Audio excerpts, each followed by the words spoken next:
If you guys have been with me for some time, for years or at least a few months, you know that once in a while I will indulge in a topic that's different from what I regularly do, as opposed to just opining on things I feel, observe, go through.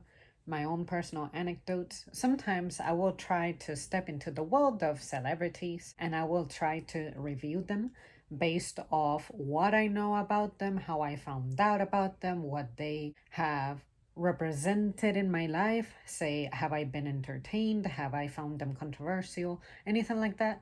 And today I decided that I feel like I'm very well versed with this particular person, and it is because I gotta admit that on YouTube we have some great commentators. I cannot help but indulge in their commentary about this person known as Meghan Markle, the Duchess of Sussex.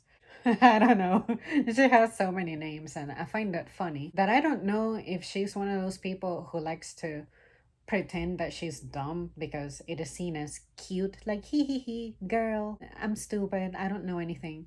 Or if she legitimately did not learn anything during her time with her husband's family, which I would find particularly disrespectful. But anyway, my opinion of Meghan Markle has been about the same, honestly. But I feel like my perception of her went from being indifferent, just about as much as I feel this way about most celebrities, to a particularly negative one. I did not know her from before her time in the royal family. I want to say the first time I heard of her, it was back in 2018 for her wedding. I remember hearing the news that Prince Harry had gotten engaged. Was it May that they were married? Something like that, a very brief period of engagement. I sincerely don't remember, but I just know that the farthest back I can actively remember her is 2018, specifically the days leading up to the wedding. Back then, I used to think, okay, this might be a good thing. It's going to bring the diversity that people have been crying about, the royal family desperately needs, and all those things. So you could say that my perception of her was indifferent but slash positive. Positive because I thought she was going to make it interesting, like a breath of fresh air. She was going to integrate herself into this family. But after the wedding and all the stuff that came up, that's when my perception started to become negative about her. And it all began, I would say, with the infamous Oprah interview. Something about that interview felt off to me, but at the time I couldn't figure out what it was. For me, my perception of the royal family has been kind of more negative than positive, to tell you the truth. And it has to do with how, to me, I haven't, I guess, repaired my image about them from a historical standpoint. And although they're not exactly a monarchy, like the UK is not exactly a monarchy, they really don't have powers like that. I still have to think about the things that I know they have been involved in that I can say were negative things. But to be fair, I am basing that opinion as a modern person on their history from a time when I wasn't around. And it's, I think, improper for me to use my modern perception to condemn stuff from the past when back in those days, some of this stuff was not even acknowledged as wrong, you could say. But anyway, I just remember that leading up to the wedding, people were talking about Meghan Markle rather positively. It seemed like everybody was wishing her well, and to the point that they were describing her as having the Markle sparkle.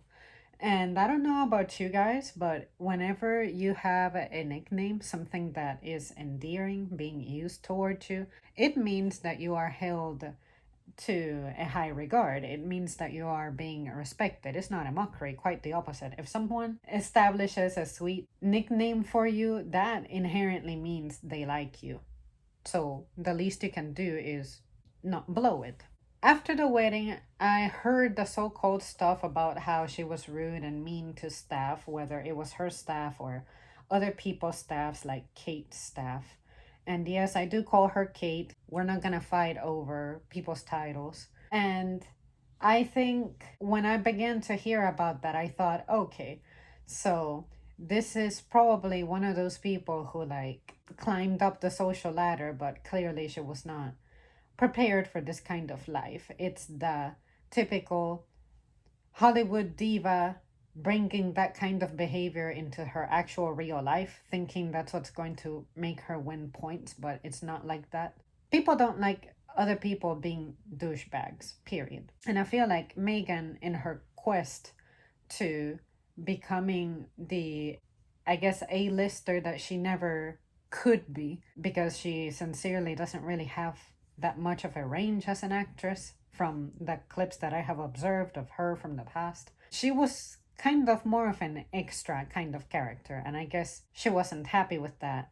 And she just wanted to be at the top. But I'm guessing, just like Kim Kardashian, although she had this famous father lawyer, I think the best she could do would be to claw onto a very influential figure, a celebrity figure, then make your way up. And whom better to do this than someone who has global recognition, whether they are actors or not. And I think it's no accident, it's absolutely no mistake that she just so happened to get married into the possibly most famous family in the world. That's when the pieces about her started to add up in my mind, looking kind of sus.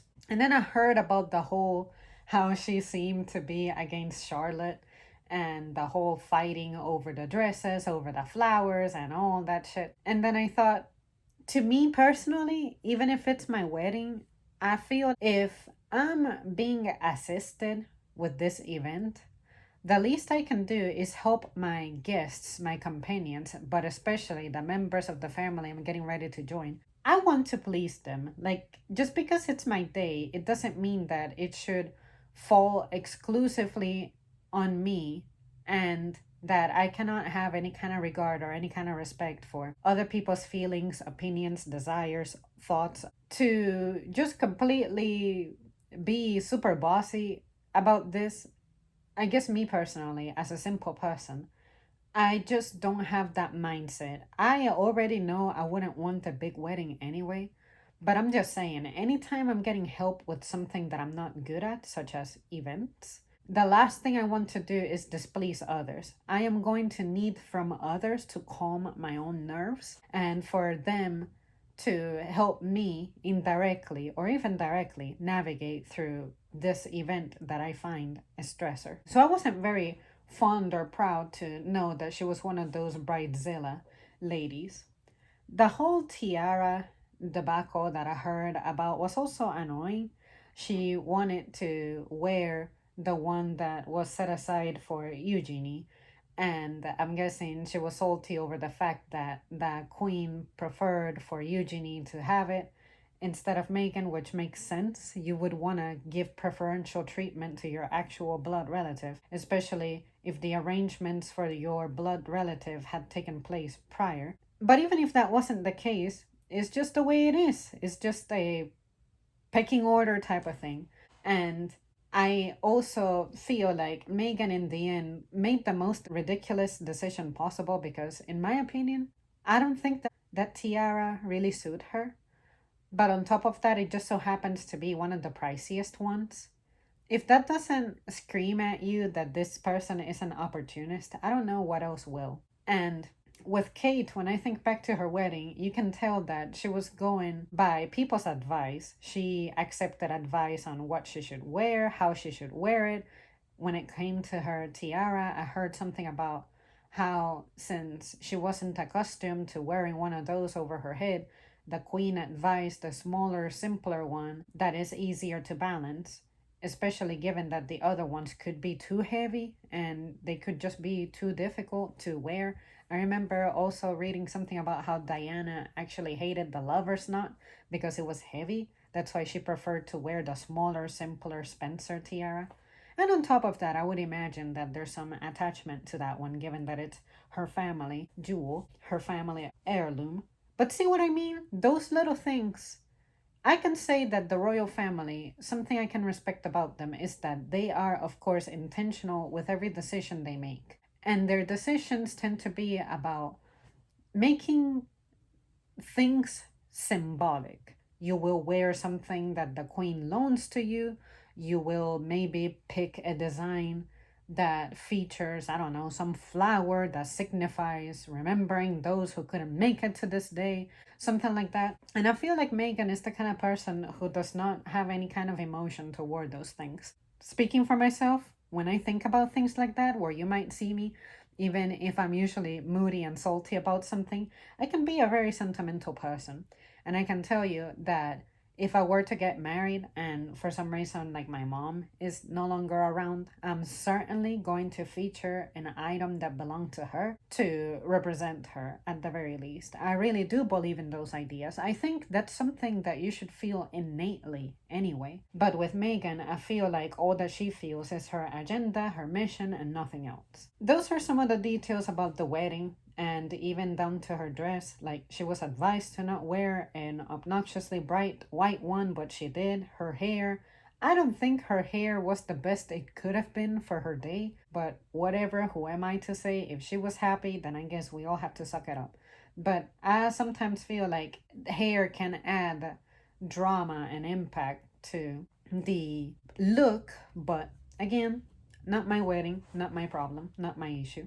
When it comes to the attendance of the wedding, the videos that I have seen about it, I feel like there were some people who were genuinely happy, it seemed. I feel like it came more from outside the family. I feel like it was more the public having this hype about this event. Royal weddings are always an event and it always brings people out. I think that people were caught in the high of being present for such a moment and it being such a high profile one, like one of the senior royals, I guess, being involved in this, and especially someone who is the son to who was once the most photographed, recognized woman in the world, I guess that's gonna have an impact. But when it comes to the actual inner circle that matters, it didn't seem like anyone was pleased. The queen didn't seem pleased. And the other folks in the family, I'm guessing the tensions had been there to where they just really couldn't hide that. Like, I'm not saying they had a funeral look, but you could tell that this was not an acquaintanceship that began with a solid foundation. And like, you have been doing everything in your power to be a good addition to this family. I just feel like with her presence, she was overimposing herself and her values and her culture and her background, her beliefs, her desires onto this institution, what they call the firm, thinking that she was going to be that radical figure who's going to change everything. This is not a family, it doesn't seem, that's looking to change things. They are traditionalists and they expect for you to behave as such, for you to uphold tradition. But if you're going in there with the mindset that you're going to stir things up, and not everybody is on board with that, nobody has asked for that, then of course you're going to appear like a villain. You're going to create animosity unnecessarily where there shouldn't be any. And that's one of the things that disappoints me about Meghan because it makes me feel, in my humble opinion, that we have not learned from Diana's tragedy.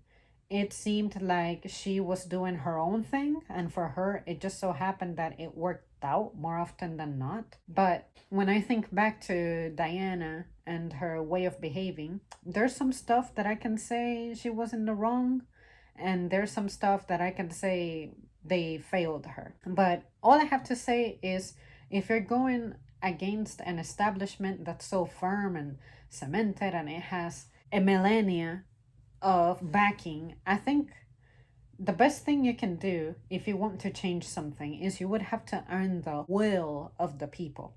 Let it be the will of the country and the will of those who embody this institution. The people inside those palaces, inside those castles, at least a vast majority of them must be on board with your plan. But if they're not, if they don't have the desire to change those things, I don't think you should be trying to change things and stir things up. and don't make it seem like you're the only voice of reason and like they are the ones who are trapped or in the wrong and they need saving.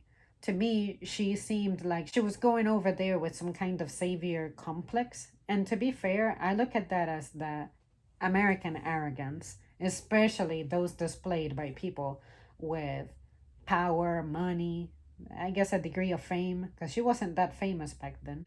But I'm just saying that those things were very obviously acting against her. That is like immediately right off the bat some of the things I can say that were damaging my perception about her. Now, when I think about that Oprah interview, I think that was a grave mistake. She should have never done that because it was very evident that some information in there was simply not true. And if there's something that people can never appreciate nor forgive you for, is when you lie to them. Why would you need to dramatize or allege things to create an intrigue, to show yourself like you're a victim, but you're truly a victim of nothing? And some of the things that you were trying to claim, such as the royal family had members who were overtly racist because they were asking about what they think the baby is gonna look like. I really think that's petty, and I think that she was trying to bring an American problem to a place that really didn't have those problems. Even if this is the royal family, which, I mean, we all know that they have had their hand on some stuff in the past, but I'm just saying that for you to bring that narrative about feminism and about, say, racial things, y'all forgive me, but to me, Meghan Markle comes off as one of those people who is only black when it's convenient. And I can use another example, JLo. I feel like she's only a Hispanic whenever it's convenient. But outside of that, you never really see her embracing those roots, or rather, actually representing them honorably. I feel like it's always a business tactic, and outside of that, it's like during her day, most of the day, she's not really aware of what her true identity is. Maybe how about if you just establish your own individual identity and roll with that forever, as opposed to, oh yeah, now that you bring it up, yeah, I gotta remember that. Yeah, this is a thing that, yeah, I totally am. Like, no, it doesn't make you seem authentic. And what people are valuing nowadays is authenticity over theatrics, which I think we should have never drifted from that. But again, that's just my opinion. I really, really, really, really don't regret my time with that Oprah interview. I didn't see all of it before it was seemingly casted onto the shadow world of the internet. Like, I'm having trouble finding the whole thing. But I'm grateful for the commentators who have been able to salvage some of the clips. And looking back at it, I'm like, yeah, I can see how this shocked all of us because it was being presented from only one perspective. And the royal family, in my opinion, I feel like they don't do themselves any favors whenever they have that stiff upper lip kind of tactic. There are some things that I really think they should come out into the public and face. You are a celebrity family, and I understand why you would want to stay away from those things, from those issues, but sometimes I feel like if you're really trying to improve how people perceive you, I think you have to make an effort to connect with people. And sure, focusing on charities and whatever work they do is good, but on a broader scale, I feel like you seem unattainable. You seem alienated from the rest of us.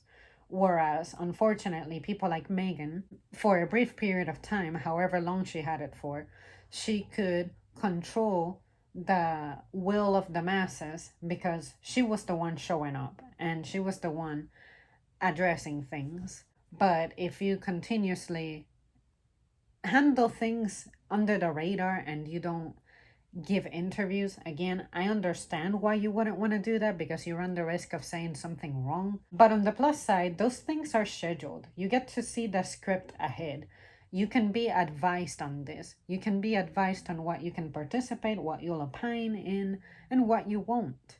But sometimes I feel like with the royal family being so heavily guarded the way they are, I feel like their image would not have been questioned at all if they didn't have a history of being like that, avoiding things, avoiding situations, avoiding making statements. And unfortunately, this day and age, the way that information travels, and it may be hard to verify sometimes, I think the days of you carrying yourself like a mystical creature and having a stiff upper lip, I think those days are kind of behind us now. And I think that coming out here and at least expressing yourself, however vague, is better than us getting nothing.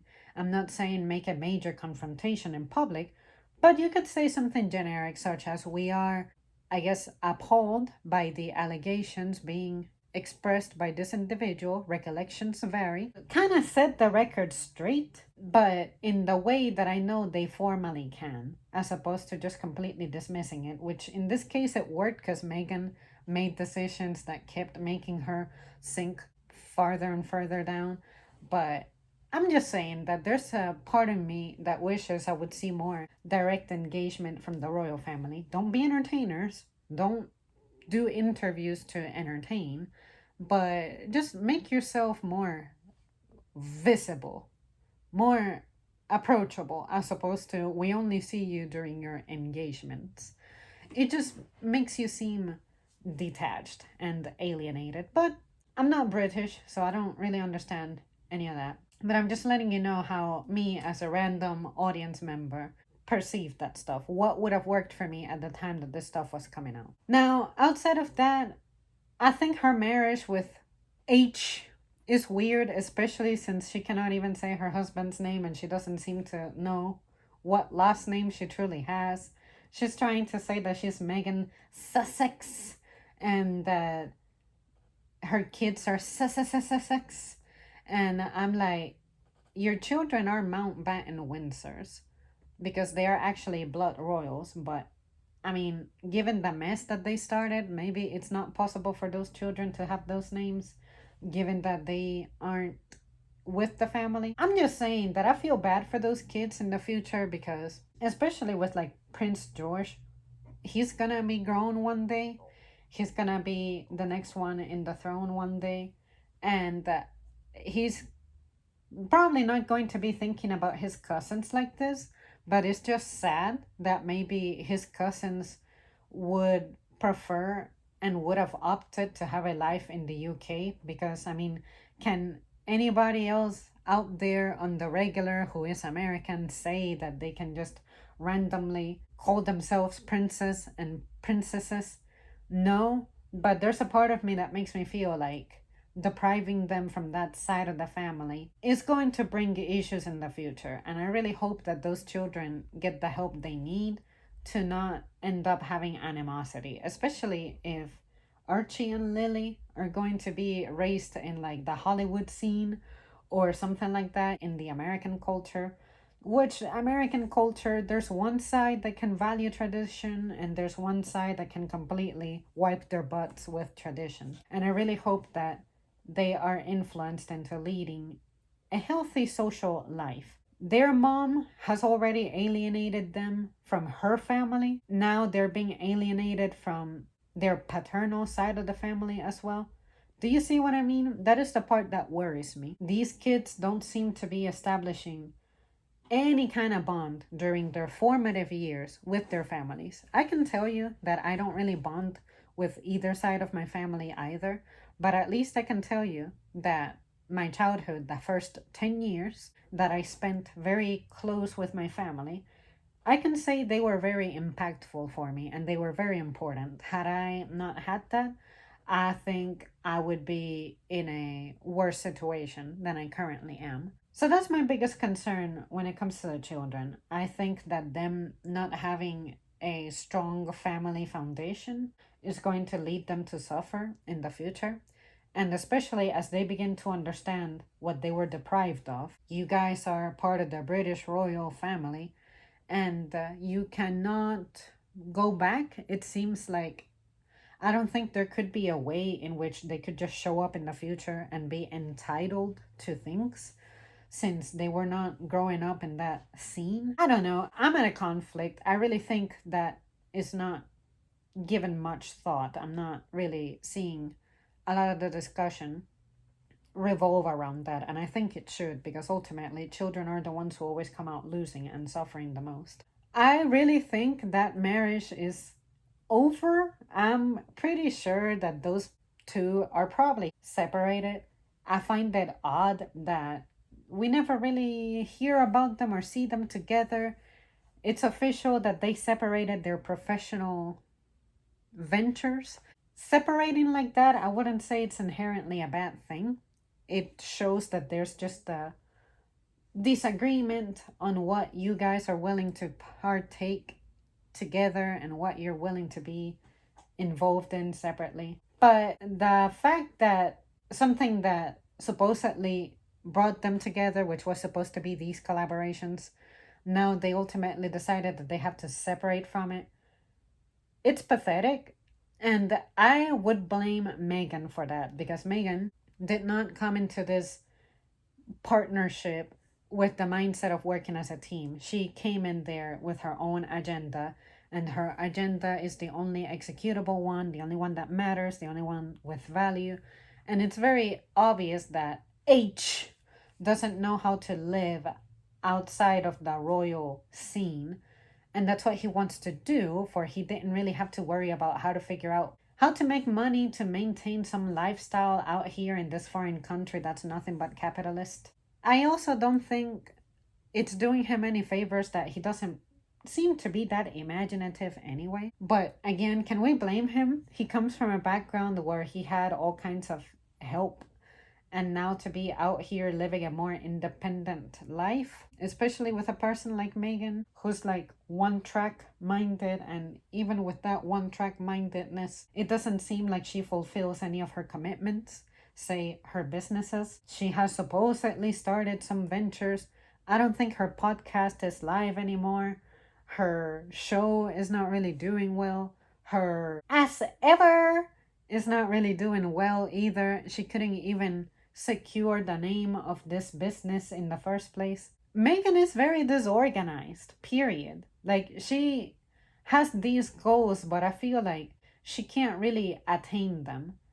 And the reason I perceive her negatively is because of that. I feel like she embodies everything that I'm not a big fan of: being disorganized, being dishonest, being a bully, not being a team player, being ridiculously ambitious. And by that, I mean she feels like she is entitled, she just deserves success. She deserves to be a billionaire, but she really doesn't have anything to back up why she should be. Like, what have you contributed? What have you built up? Whether it's through nepotism or through you inherited some mine somewhere, I don't know. Like, what have you done with the resources and privileges that have been bestowed upon you? When you joined the royal family, you could have had a lot of opportunities, a lot of possibilities could have been real for you. But I guess whatever ambition you have that doesn't line up with whatever their goals are, what they have going on, it just wasn't enough for you. Whereas anybody else would have probably looked at it and been like, wow, I really scored something here.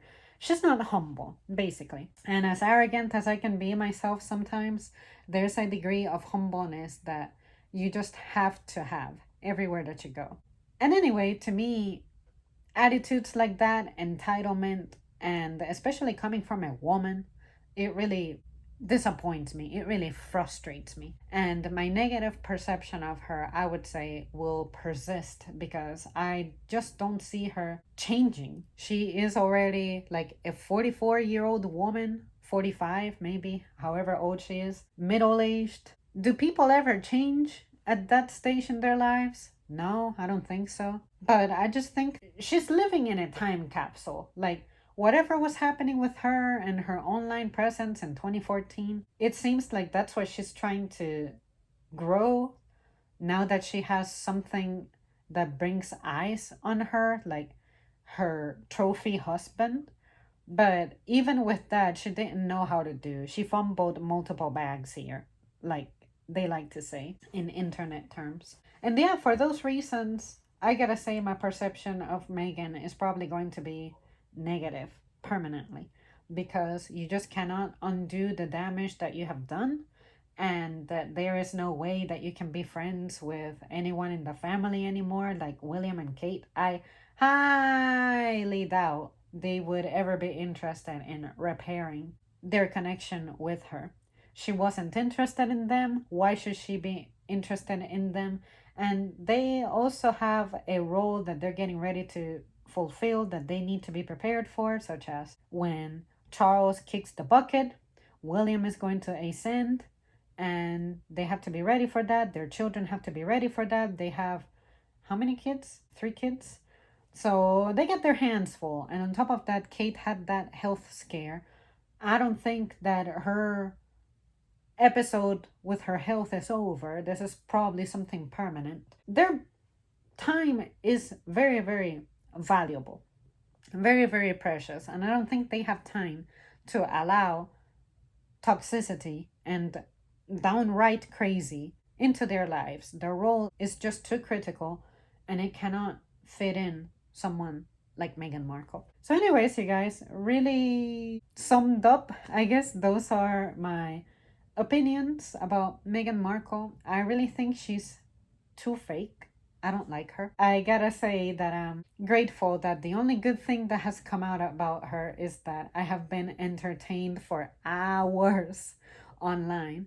I truly agree with the commentary that is being said about her here on the platform, on articles I have read, and all that.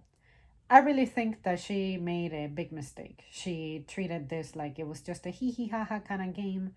She's been disrespectful and just unwilling to be taught. And sincerely, I think that's one of the worst people you can deal with. The person who's not willing to learn and take accountability, stay away from them. That's just my opinion. Okay, that's it. Bye.